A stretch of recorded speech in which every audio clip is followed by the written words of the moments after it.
Whoa. What?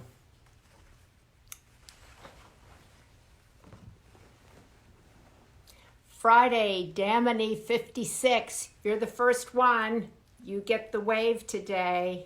You joined first, followed by Patti Hicks, followed by Drew Copeland third, skyleigh, and 11 others all at once. Cool Way Sports. I see you a lot, Cool Way Sports. Oh, there's David Phoenix Inc. David Phoenix Inc., a designer. Check out his website, David Phoenix, if you're looking to. He just wrote for the Sunday paper how to dine as one, which I thought was really very smart. We should write one on how to dine as two.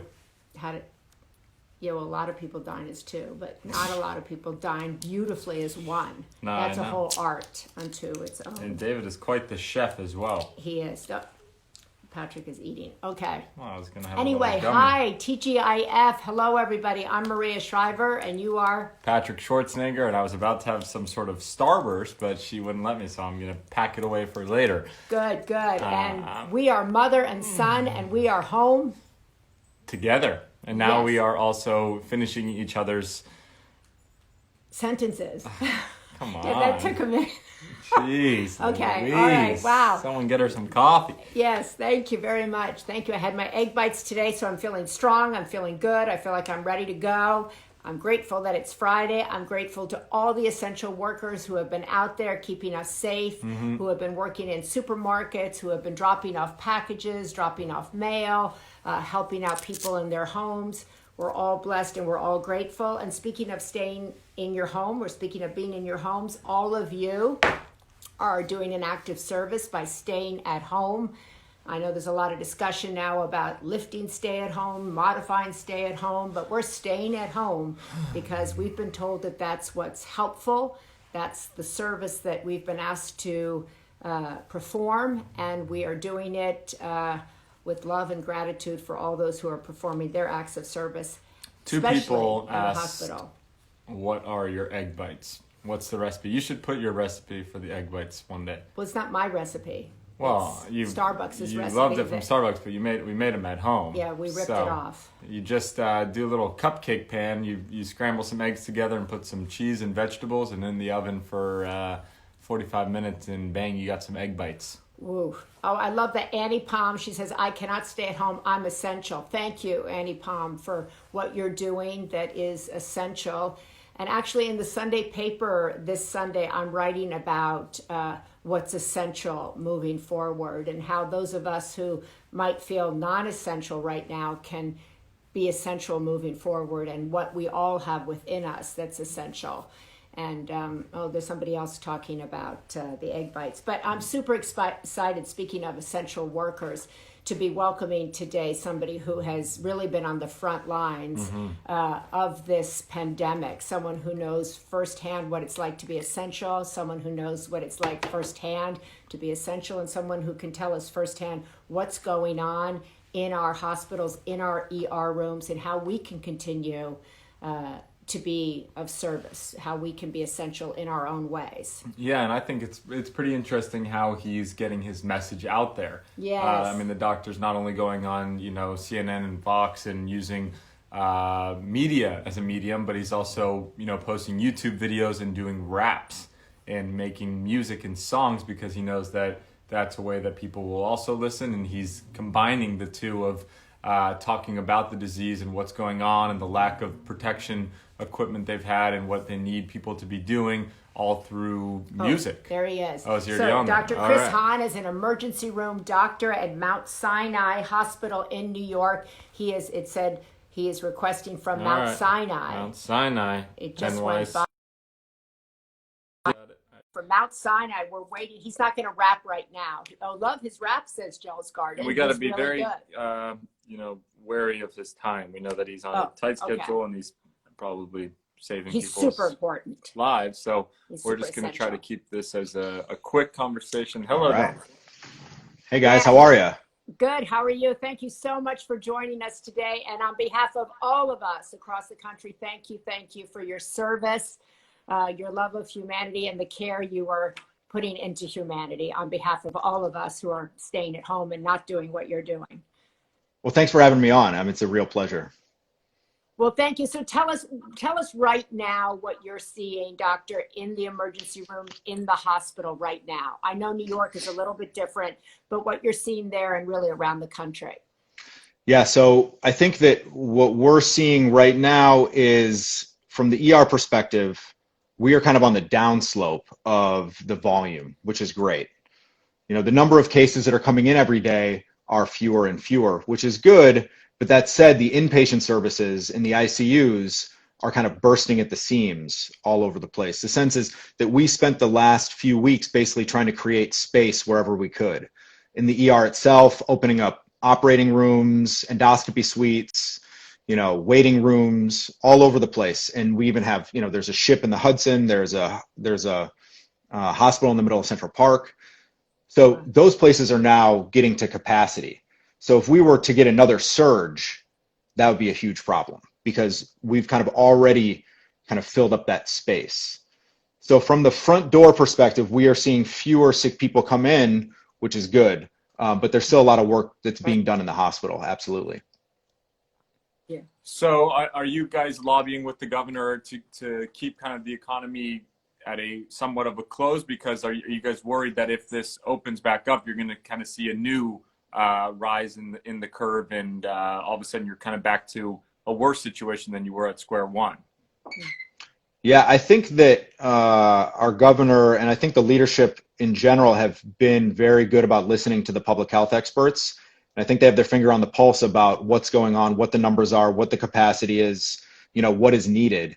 And at this point, one of my fears is we just don't know how prevalent the disease is.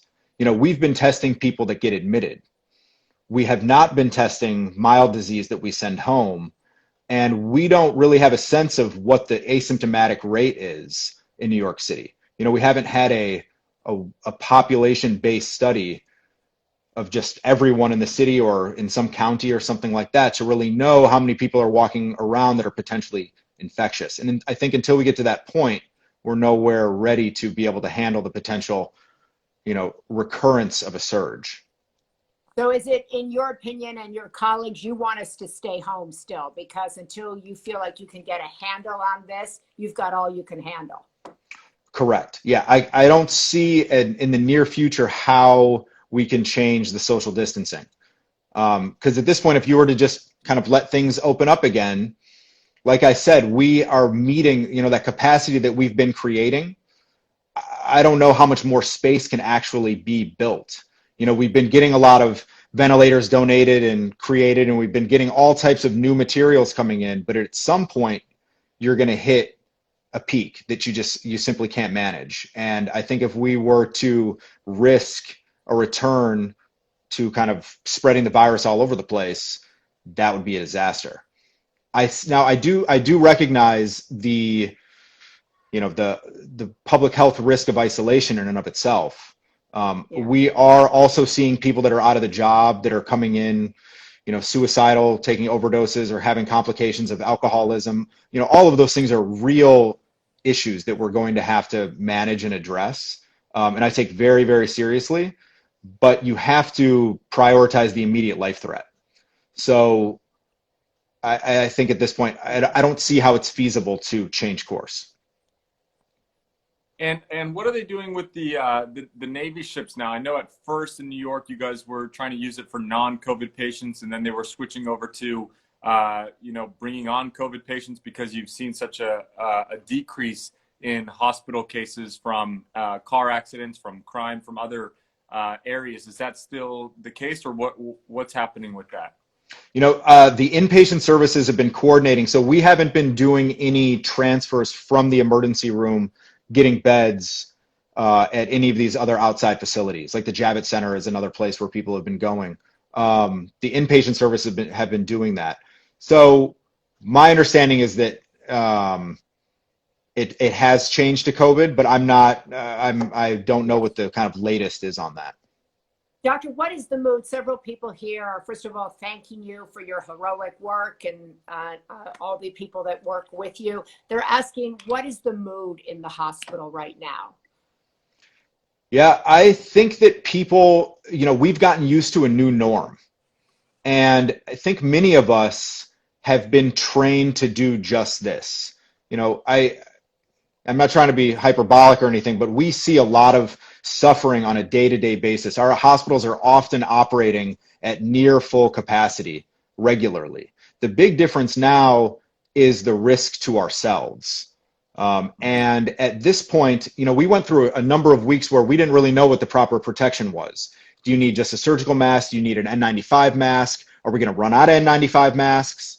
So not knowing what to expect or what the right answer is was part of the fear, I think, and hesitation.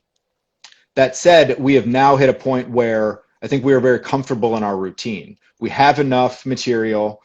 You know, it used to be that when you go into a patient's room who's a patient you might be concerned has tuberculosis, for example, you put an N95 mask on, and when you come out of the room, you take the N95 mask off and you throw it out. And you have to go back in, you take another mask and you do it again. Wow. So that's what it used to be, and that's kind of what we've all been used to.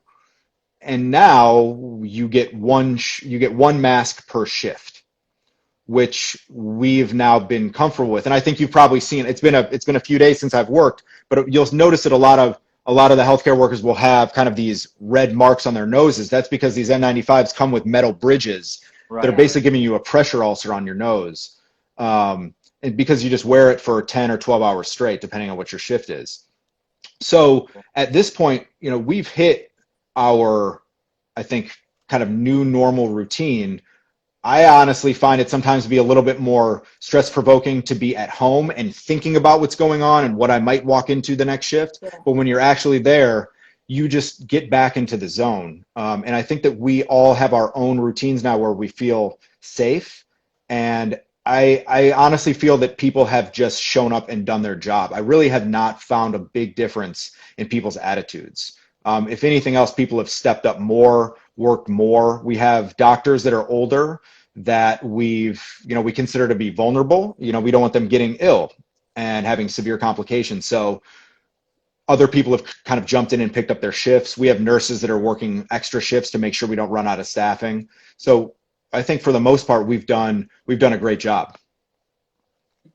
I'm curious, when you say that you're now on to one mask a shift, is that because there's a lack of supply, or is that because you guys have now found out that you don't need to change every single time you go in and out? Yeah, so I think one is the concern you're going to run out of a supply because you have just so many people that need to wear them. So at one of our sites, it's considered COVID endemic, meaning anywhere you go, there might just be coronavirus aerosolized, you know, wherever you're walking. Thus, you need to be wearing an N95 if you come to the ER. So there are signs posted all over any entrance to the ER, you know, you must be wearing an N95 mask to enter. So every single person, you know, from the radiology techs, the nurses, the doctors, the environmental workers, everyone is wearing one. So you're talking about in a system like ours, we have, I think, like 7 hospitals. You're talking about many thousands of masks per day. So it is an issue with supply because who knows how long this is going to last and how long we're going to need to have these masks. Right. And the way that we're using them is we typically cover the N95 mask with a surgical mask. So if you were to get sprayed with something, theoretically, even though we also have face shields on, or if someone were to cough on you, that surgical mask is protecting your N95, which is a little bit more valuable. So you can swap out the surgical mask, recover it, and you keep the N95 on. And I'm just curious on you were saying when you were having doctors have to come in and step up and do double shifts or taking over shifts. So is there a, speaking of supply, kind of a lack of supply for doctors? And have you guys thought about, I'm just curious, my little brother is at school, he's about to graduate. Have you guys thought about medical students that are about to graduate, kind of bringing their graduation up and taking on students that were, you know, supposed to be finished with their med school next month? Yes. So a lot of the hospitals or a lot of the schools have done that. So at Mount Sinai, they graduated this 2020 class early, and I think it's somewhere around 50 of their medical students that matched into the Mount Sinai system. Mm-hmm. Were offered basically spots to just start working beginning, you know, basically onboarding in April as opposed to July. I think NYU has done something similar and potentially Albert Einstein as well up in the Bronx. So I think a lot of the schools are doing that. And in terms of staffing, we've been okay in the emergency room. You know, I can speak for us. We've had the bodies. The inpatient side is, like I said, you know, you're opening up all this new space, and it's really an all hands on deck effort. So all these different specialties, ENT, orthopedics, neurosurgery, are getting thrown into the mix as well, taking care of these coronavirus patients. And everyone is helping to run teams, et cetera. So it's been a massive effort. But fortunately, we are lucky to have a lot of resources and a lot of people to be able to step up. And we also do have traveling nurses. So we've actually hired more people to come in from out of town. Yeah, it's really been extraordinary watching the news, watching people coming from all across the country to go into hospitals where they're needed, traveling in planes, on cars and buses, people really showing up. Where you were saying it's a little bit hard to be at home, actually, and not in the hospital where you've trained to be. You've got 3 young kids. How are you balancing your own private life, your own personal life, with your call for service, the oath that you take to be of service? Yeah, that's I think that the way people are responding to this is very, it's a very personal decision. For me, my kids are young. I have a 5-year, 3 boys, 5, 3, and 2. And my 5-year-old is in kindergarten, so he has a whole online program, and my 3-year-old has these preschool type projects that he does, and my 2-year-old is 2. So that's he's a handful. And the idea of being away for a day or a week or a couple weeks or even a month, if you knew, after 30 days this is going to be under control and you can come back home. That's one thing, but I don't know when I'm going to stop seeing coronavirus patients. It might be, 6 months, a year, 18 months. I don't know how long it's going to be until I can definitively say that I'm not going in to get exposed to some contagion that I could potentially bring home. Wow. So my wife and I talked about it, obviously, and we made the decision to try to maintain our same routine. Now, I don't know if I could be an asymptomatic shedder of the virus. So if I touch my nose, for example, I'm very cognizant to wash my hands. My kids jump all over me, so it's always a risk. And I think if this were a more severe disease in kids, or if one of my kids were immunocompromised or had some illness of some kind, I would be much more hesitant to come home. But I think at this point we're keeping this routine, and hopefully it works out. Right. My wife and I are both relatively healthy people, but there are a lot of people that I work with that are staying in a hotel or completely separate space in the house or apartment from their families, which just adds to another layer of stress that, is really hard to imagine. Right. I saw that. And talk about what I found was so interesting in kind of looking you up before was these using music and using rap as a medium to get your message across. Yes. To a lot of people in New York and across the nation. Tell people a little bit about that. You have a passion for music and for rap as well. I do, yeah. So I say that I was an MC long before I was an MD, and I took a couple of years before medical school to pursue music. And I don't think I went all out on it by any means, but it was a serious consideration.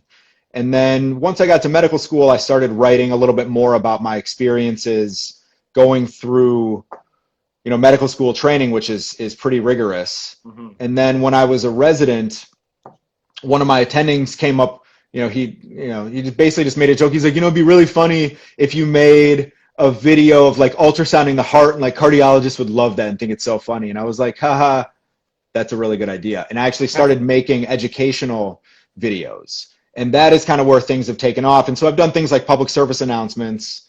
And then I also still write about kind of the emotional experience of medicine, which I could share with you. I have something that I think would be.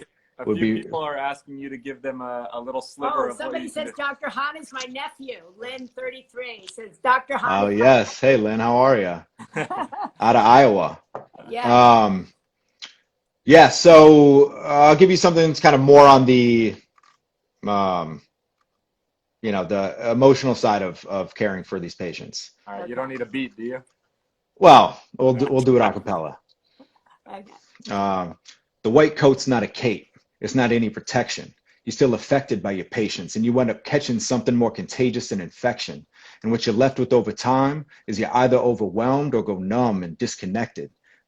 But the healer's being hurt, that seems to defeat the purpose. But trust, this fire's burned us, but us, we keep the scars buried deep beneath the surface, get crushed. Then we learn to get up. That's how we earn your trust. And you're right, life isn't perfect, but it's worth it to fight. It's a must, because each night, the darkest hour, despite any weather, we're like clock's hands at midnight. We stick together and we stare at the flames and never cover our eyes. Feel the heat on our skin, keeping someone alive. And sometimes, no matter what you try, someone will die. That's why you walk through that ambulance bay and handle the pain. We're human, not fireproof, battling flames. Wow. Wow. Give the man Thank a you. contract. Thank Dr. you. Hahn, I want to thank you so much. I know you're like on the line all the time. On behalf of the entire country, all of us, thank you so much for the work you are doing and your colleagues are doing to keep us safe. We're trying to do our part by staying at home and staying healthy, so we don't add to your burden and add to the people coming in. But we could talk to you all day. A lot of questions in here about how far out do you think there's a test? When, I'm sure you don't know, probably, right? Yeah, I mean, I don't know exactly. I don't know how long this is going to go. I just don't see a end in sight until we get massive testing on a regular basis in a very systematic way and a vaccine. And some way of, one of the things I'm curious to see what turns out is whether or not you can get it again after getting it once.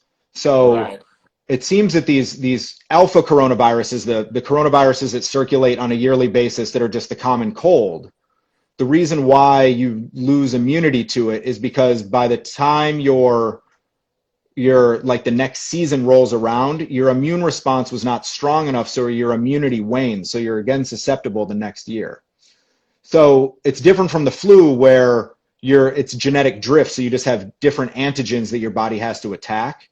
Mm-hmm. So with this, I just don't know what developing antibodies is going to mean. How long are they going to last?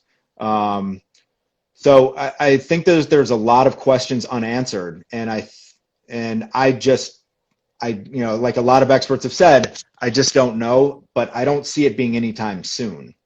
Okay, well, what we do know, your birthday, is that it's your birthday. It's all over. All these comments are. How does everybody know? We didn't even know. Terrible. I'm often. I think there's like there might be a sign above me. Yeah. So, yeah. Okay. Well, happy birthday! Thank you for. Thank you. This is a great gift for me.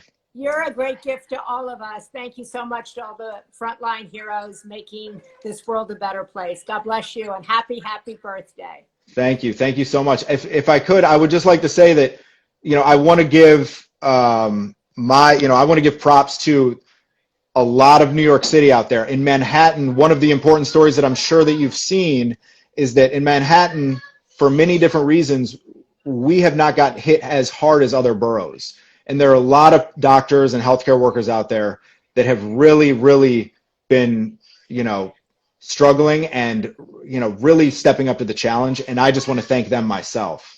I feel like in many ways we're just doing our job, but I look at them in awe in many ways also. Well, thank you. Thank you to everybody. We look at you in awe. There's a lot of awe going around and a gratitude. Thank you. Go back to your kids and go back to your birthday.